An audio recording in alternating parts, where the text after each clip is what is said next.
Selamat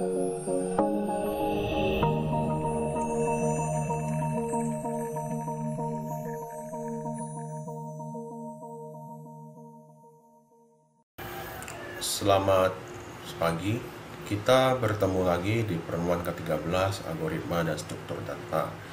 Di pertemuan ini saya akan membahas tentang file header sama namespace yang sudah kita bahas sekilas di pertemuan sebelumnya ya. Nah, file header itu sendiri ia berekstensi H. Ini sama kayak IOStream itu ya. Bedanya IOStream itu dibuat oleh kode blocks-nya atau C++-nya sendiri, sedangkan nanti kita bikin sendiri file header-nya yang kita maunya. Kemudian file ini berisikan deklarasi fungsi sama definisi konstanta. Selain file header standar yang ada di C++, kita juga bisa bikin sendiri titik H-nya.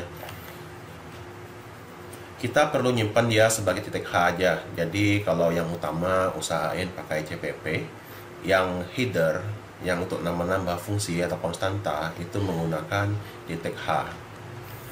Nah, seperti ini.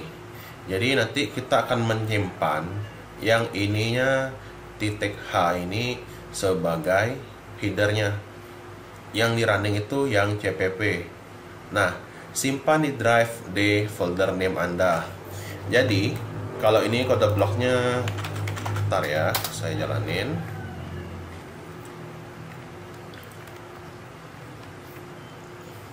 Nah, yang di sini seperti biasa, kalau kemarin itu kita create foldernya yang CPP, yang sekarang kita pilih yang file, ada C++ header.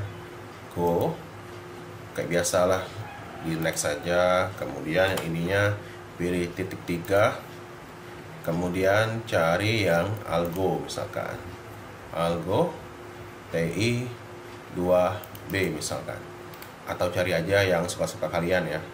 Nah, ini aja kalau saya. Kemudian namain sama hitung titik H. Hitung titik H. Tuh ya. Titik H-nya nggak usah aja, nggak apa-apa kayaknya. Langsung aja save. Nah, kita lihat hitung titik H. Ini header word-nya, hitung included-nya, finish aja coba. Nah, ini sebenarnya nggak usah juga, nggak apa-apa ya.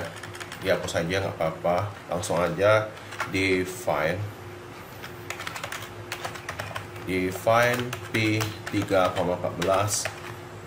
Kemudian segala macamnya sampai dengan dia yang volume bola. Nah, volume bola ini. Ingat yang udah kita pelajari kemarin, yang preprocessor directive. Ini spasi, namanya apa, ini nggak ada spasinya, ini baru ada spasinya ya.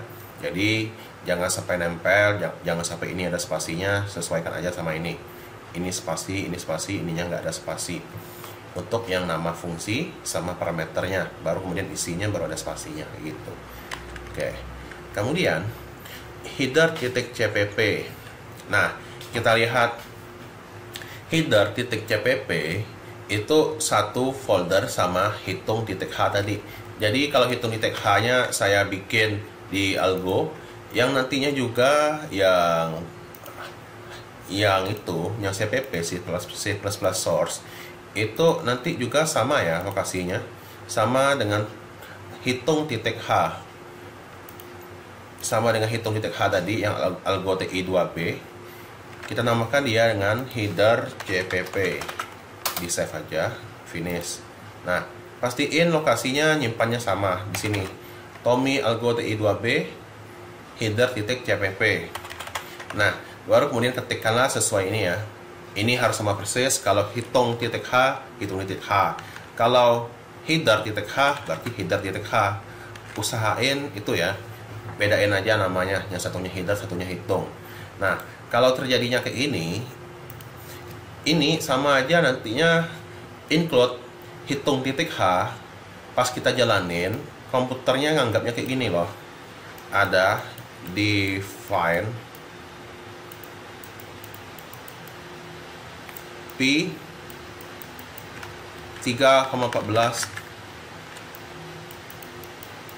dan seterusnya sampai define yang volume bola itu ya. Jadi include ini memasukkan coding yang hitung titik H ke sini, define P sampai dengan define volume bola, kemudian baru diikuti oleh using namespace std. Kayak gitu aja sih sebenarnya. Nah, masukkan sembarang bilangan cin bill. Bill-nya misalkan 7 dan dia luasnya jadi 49. Luas persegi. Nah, di header CPP nggak ada aslinya ya. Cuman karena dia sudah menginclude yang tadi, maka ada dianya luas persegi kayak gini. Luas persegi 7. Artinya 7 dikali 7 49 dan seterusnya sampai ini bawah-bawah ini. Nah, untuk volume bola sendiri, kenapa sih pakai koma? Kalau kalian nggak pakai koma, 4 dibagi 3, nanti hasilnya itu 1 dikali 100, beda ya, sama 1,33 kali 100 misalkan. Jadi koma-koma itu tetap perlu. Jadinya gunakan float atau pecahan, tergantung itunya. Untuk yang lain juga sama, luas persegi tadi udah. Kemudian luas lingkaran, berarti luas lingkaran itu adalah Pi kali R kali R, 314 kali 7 kali 7, hasilnya ini. Kemudian kelilingnya itu sama dengan ini ya, 6 kali sisi. Perseginya benar nggak sih? Keliling perseginya 6 kali sisi. Benar ya? Keliling persegi, masa sih 6 kali sisi? Benar? Atau 4 kali sisi? 4 kali sisi kayaknya. Keliling persegi 4 kali sisi keliling persegi ya. Ini ada salah nggak apa-apa lah, biarin lah. Ini contoh aja. Keliling lingkaran 2 kali Pi kali R. Kemudian volume kubus sisi kali sisi kali sisi itu apa namanya ya? Itu volume kubus itu sisi pangkat 3, volume bola 4/3 dikali Pi kali R kali R kali R. Nah, luas keliling persegi itu 4 kali sisi ya, ini kelilingnya. Kalau kubusnya baru 6 kali 4 kali sisi itu ya. Itu ada kurang dikit tadi, tapi biarin lah, ini contohnya aja. Kemudian ada juga yang include kemarin kan bisa titik H sama titik CPP. Nah, kalau kita include-nya file CPP, maka fungsinya sekali aja ngetiknya, meskipun nanti ada banyak file CPP-nya. Nah, nama fungsi yang sama antara satu CPP sama CPP yang di-include itu jangan sama ya, seperti main. Jangan ketikkan di dua-duanya, tapi salah satu yang include-nya saja, yang utama. Kalau enggak, nantinya error. Nah, oke. Untuk menginclude yang kayak define, fungsi segala macam itu yang pakai preprocessor directive, sebaiknya gunakan titik H aja, jangan CPP, biar nggak tukar-tukar. Nah, kayak gini ya, ada tambah CPP, ada utama CPP. Ini sama aja sebenarnya, sama kayak titik H. Kita bisa menggunakan titik CPP atau juga menggunakan titik H, sebenarnya sama-sama aja, boleh-boleh aja ya. Yang satunya titik H, nah ini titik CPP, sama-sama aja. Isian ayah Budi isian. Budi itu adanya yang di-include tadi. Budi ini spasi, apa sih inputnya? Isiannya ayah Budi. Tuh, ayah Budi. Kemudian ini Budi, ini ayah Budi ya. Sama kayak ini Budi, ini ayah Budi. Kemudian tambah. Jumlah 21 dan 2 adalah tambah 21 angka 2. Angka 2-nya 2, 21-nya berarti harus ini 21 tambah 2, 23. Itu aja. Nah, kita bisa aja sebenarnya memasukkan file headernya dari directory lain. Nah, itu misalkan kita nggak mau satu folder ya, kita mau khusus misalkan library atau function nama foldernya. Nah, kita bisa aja sebenarnya misalkan yang header, my header titik H, misalkan gini. Ini saya tutup dulu. Hitung titik H-nya misalkan saya letakkan di sini. Hitung titik H fungsi Nah, jadi nantinya di header CPP itu berubah dari awalnya include hitung titik H menjadi nama foldernya apa tadi? Nama foldernya adalah fungsi, jadinya fungsi garis miring hitung titik H. Ngitungnya dari mana? Ngitungnya dari ini ya, folder SAR ini dari header CPP. Ini kan ada di algo TI2B. Kalau satu foldernya di sini fungsi, dalam folder ini berarti algo TI2B fungsi, seperti itu. Nah, kalau kondisinya misalkan hitung titik H-nya saya taruhnya bukan di sini, tetapi di D kayak gini. Berarti dia itu bukan kayak fungsi ini lagi ya, tetapi dia titik-titik seperti ini. Benar nggak? Titik-titik. Benar ya? Titik-titik hitung H. Berarti dari folder yang ini, algo TI2B, itu dia bisa dikatakan dia back satu folder ke sini. Dia nyari nantinya hitung titik H nggak sih? Ada. Nah, kalau yang jadi pertanyaan itu adalah bagaimana kalau dia itu di dalam folder juga kayak ini, fungsinya dia itu ada di drive D di satu level sebelumnya. Bisa aja ya, fungsi misalkan. Nah, caranya adalah back, kemudian foldernya namanya apa, fungsi kayak ini. Nah, kalau di dalamnya gimana? Ada dua level, misalkan fungsi saya kayak gini bisa ya, fungsi saya misalkan gini, fungsi, kemudian saya pindahin di sini, fungsi di dalamnya ada fungsi saya. Bisa aja ya. Jadinya di dalam folder fungsi ada fungsi saya, baru di dalamnya ada hitung titik H. Kurang lebih seperti itulah dianya ya. Nah, oke, itu aja yang basic dari basicnya. Oke, ini udah saya ajarkan tadi. Jadinya harus itu ya, kalau enggak nantinya error. Oke, nah ini contoh yang lainnya. Ini juga sama sebenarnya. Nah, ini kalau kalian jalankan, misalkan ini ada apa ya, nilai sama nilai. Yang ininya using namespace segala macam, ada iostream, conio segala macam. Nah, nilai sama nilai, yang satunya integer, satunya double, itu nggak bisa ya. Konflik deklarasian double nilai sudah deklarasikan sebelumnya sebagai int nilai. Nah, itu nggak boleh kalau namanya sama, kecuali kita gunakan namespace. Namespace itu ibaratnya beda.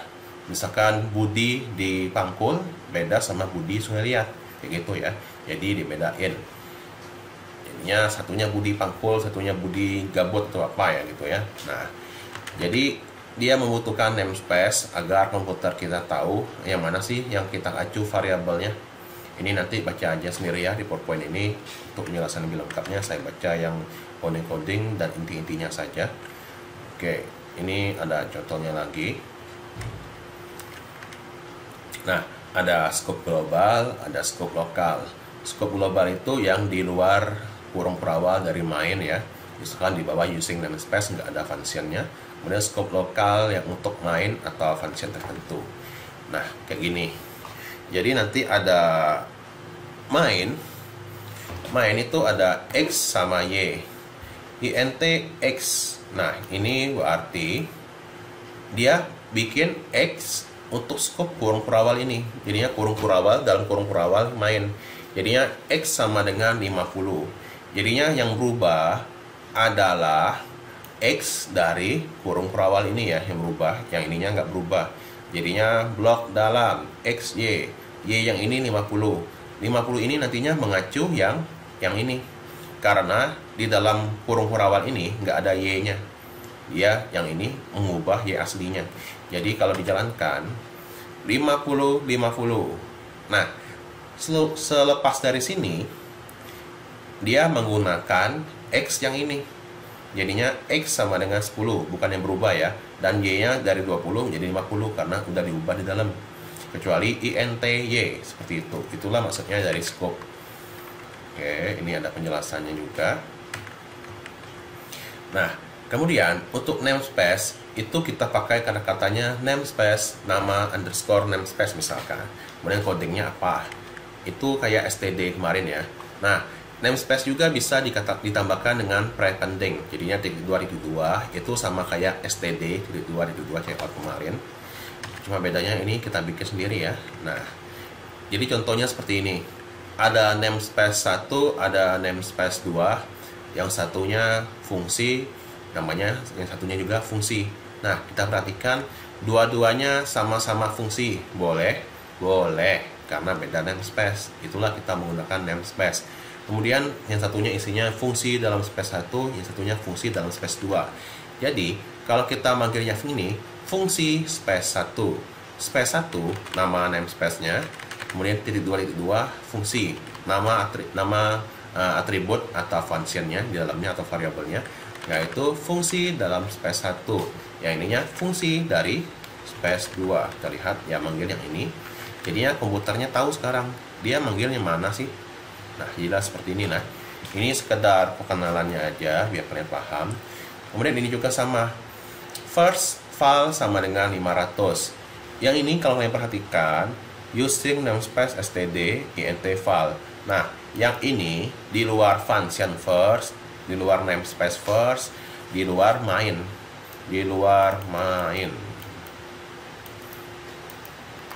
Jadinya nanti berlaku secara global yang file ini.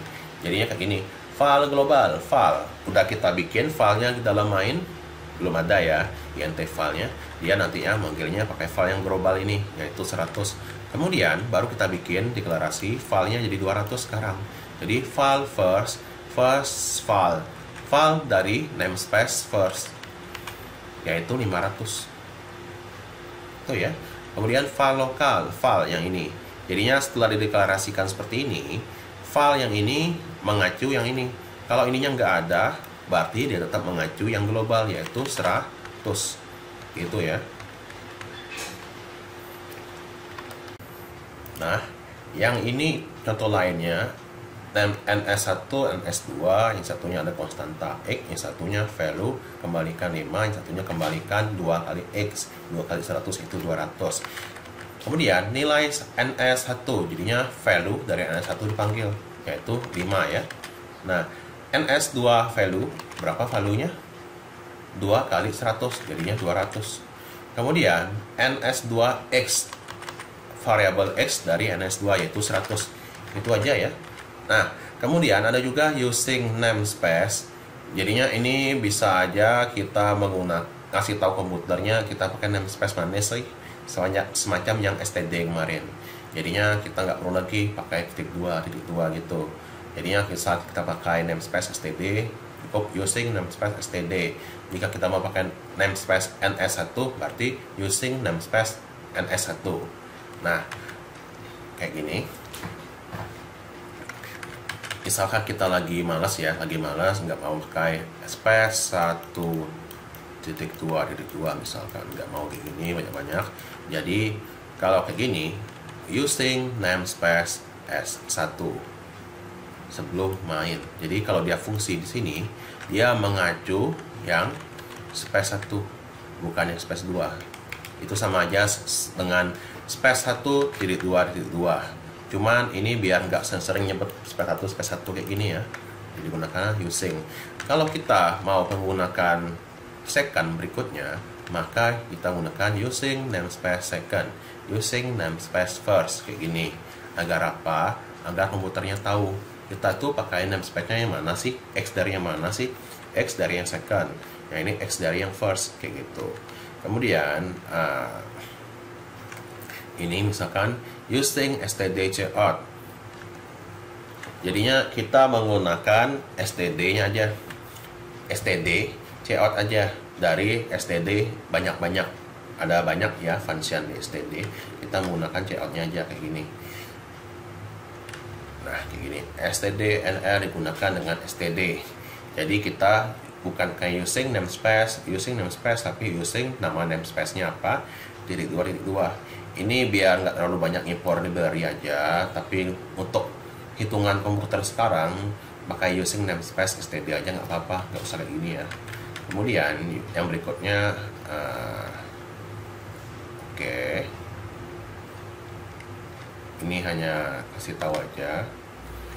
Ini mungkin kalau kalian nyari di internet coding C++ yang sering muncul itu yang std .2.2 cout, meskipun ada banyak dia nulis std .2.2 nya. Kemudian ada juga namespace yang bisa di dalam namespace ya, bisa-bisa aja. Nah, dia nantinya ada dua, using namespace, nama namespace-nya .2, namespace apa lagi. Kemudian anggota nama satu namespace, berarti nama satu namespace. Ini untuk anggotanya saja. Yang ininya anggota nama 2 namespace, yang sininya anggota nama 1 namespace. Beda ya. Kita contohnya. Nah, kayak gini. Berarti space 1. Berarti dia ini kalau mau menggunakan fungsi yang namespace 1 using namespace space 1. Kalau mau pakai fungsi yang space 2 yang di dalam space 1, maka using namespace space 1 .2.2 space 2 kayak gitu. Kayak gini. Dia memanggil fungsi dalam space 2 karena dia yang ini ada ininya ya. Kalau hanya mau menggunakan fungsi space 1, berarti sampai sini aja, ininya nggak usah, sampai titik koma aja. Berarti nanti fungsi yang ini memanggil yang fungsi yang space 1. Berikutnya adalah kelas. Nah, kelas name. Sebenarnya kelas name ini akan diajarkan lebih detail di pertemuan berikutnya ya. Cuman ini sepintasnya aja. Ada kelas mahasiswa. Kelas ini sama semacam struktur, struct. Cuma beda di struktur datanya lah. Struktur datanya sama sintaksnya aja bedanya. Kemudian kelas mahasiswa, tipenya publik, jadinya bisa diakses di seluruh coding ini. Void duduk, method ns mahasiswa duduk, itu fungsi duduk dari mahasiswa. Kemudian kalau kita membuat objek ns mahasiswa, berarti ns .2.2 mahasiswa Budi, itu ya. Nah, panggillah dianya Budi ini. Budi ini adalah objek dari mahasiswa. Isinya adalah dia memiliki function duduk. Jadi Budi titik duduk, dia akan memanggil duduk dari Budi yang adalah kelas mahasiswa dari namespace ns. Jadinya panggilnya ini method ns mahasiswa duduk, itu ya. Ini Budi, kalau misalkan mahasiswanya Chandra duduk segala macam ya, dimana setiap objek bisa aja beda-beda atributnya, beda-beda variabelnya, beda-beda functionnya, nilai-nilainya beda-beda. Misalkan kalau kita main game, yang satu ini nyawanya masih 1000, yang ini nyawanya masih 500, kurang lebih kayak gitu ya penggunaan kelasnya ya, bisa berbeda-beda. Kemudian kelas yang lainnya, jadi namespace itu dia bisa aja bikin kelasnya dulu, deklarasi dulu, isi lebih lengkapnya nanti ada di sini, itu ya. Nah, ns mahasiswa dari ns isinya ini loh, public method ns mahasiswa duduk, macam itu. ns mahasiswa Budi duduk. Untuk pertemuan berikutnya akan saya jelaskan lebih jauh ya, beda struktur sama kelas ini. Kemudian yang ketiga, kita juga bisa deklarasikan method itu di luar namespace-nya, di luar kelas sama di luar namespace. Jadinya dua-duanya duduk ya. Yang satunya duduk milik ns, yang satunya duduk milik mahasiswa dari ns. Jadi nanti kayak gini, ns mahasiswa duduk, jadinya duduk dari mahasiswa. Ini method mahasiswa duduk dari ns. Nah, ini deklarasikan dulu, baru isinya belakangan di bawahnya. Mahasiswa Budi, ns duduk, jadi dia memanggil duduk dari ns, yaitu method ns duduk, Budi duduk, dia memanggil yang ini, itu ya, method ns mahasiswa duduk. Kemudian kita bisa juga menggunakan namespace di file header yang titik H tadi ini ya. Jadi nanti kita bikin name head titik H, ada juga namehead.cpp. Jadi satunya file H, satunya file cpp. Jadi yang H itu ada namespace namanya foo, foo, value-nya retron 5. Ada juga function yang di luar namespace yang bernama ini Budi. Jadi kalau kita jalankan include nama head.h, ini semua codingnya ini akan dipindahin ke sini sebelum main. Itu ya. Jadi nilai foo value, dia akan memanggil yang ini value kembalikan 5. Kemudian fungsi header manggil method atau function dari yang namehead.h yang di luar namespace foo. Ini Budi. Itu ya. Nah, kita bisa juga ngasih aliasnya. Misalkan namespace nama baru, nama sekarang. Misalkan namespace kita ada 3 bersarang. Jadinya NS1, NS2, NS3. NS3 itu di dalam NS2, NS2 di dalam NS1. Biar nggak ribet-ribet, misalkan bisa aja NS3 gitu ya. Nah, ini aliasnya. Jadi penggunaan berikutnya dia menggunakan NS3. Ini adalah contohnya. Alias name3, name2, name1. Alias. Jadi untuk mengacu name3 yang di dalam name2, di dalam name1, gunakan aja namespace alias berikutnya kayak ini. std cout alias var. Jadinya var dari alias. Alias itu adalah name3. Berarti name3 dari name2, name1, var 42. Itu dia pemberian nama alias. Oke, perkuliahan kita udah selesai. Terima kasih sudah menonton. Semoga ilmunya bermanfaat. Di pertemuan depan akan dijelaskan yang akan keluar pas UAS ya. Terima kasih.